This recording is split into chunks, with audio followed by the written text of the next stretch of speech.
동성 군인 사이의 성관계는 군 형법상 그 자체로 추행에 해당해서 처벌을 받아왔는데요. 기존 판례가 뒤집혔습니다. 대법원은 사적인 장소에서 자발적 의사로 행위가 이뤄졌다면 처벌할 수 없다고 새로운 판례를 제시했습니다. 김다연 기자가 보도합니다. 지난 2017년 군인 간부 A씨와 B씨는 여러 차례 동성 간 성행위를 했다는 이유로 재판에 넘겨졌습니다.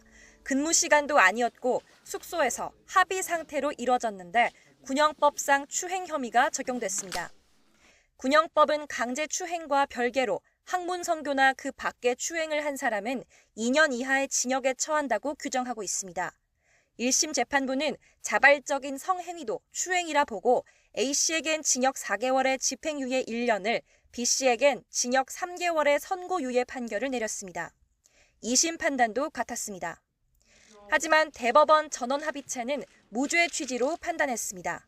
대법원은 사적 공간에서 자발적 의사 합치에 따라 이뤄지는 등 군사회의 건전과 군기를 직접적 구체적으로 침해한 것으로 보기 어려운 경우에는 현행 규정을 적용할 수 없다고 지적했습니다. 또 지금 시대에서 동성 간 성행위를 일반인에게 성적 수치심이나 혐오감을 일으키는 추행으로 보는 건 보편 타당하지 않다고 설명했습니다.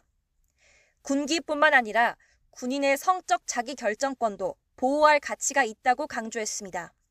합리적인 이유 없이 군인이라는 이유만으로 성적 자기 결정권을 과도하게 제한하는 것으로서 헌법상 보장된 평등권, 인간으로서의 존과 가치, 그리고 행복 초구권을 침해할 우려가 있습니다.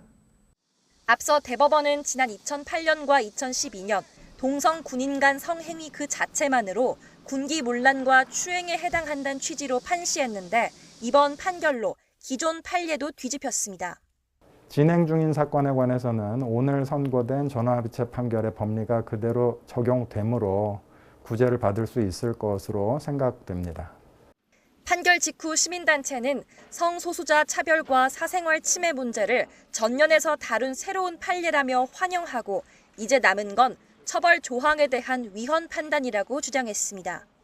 대체 언제까지 성소수자란 이유로 개인의 내밀한 사생활을 법정에서 재판하는 후진적인 법률을 남겨둘 것인가? 대법원은 이번 판결을 계기로 합의에 따른 동성끼리의 성관계를 그 자체로 처벌 가치가 있는 행위라고 평가할 수 없게 된 데 의의가 있다고 밝혔습니다. YTN 김다연입니다.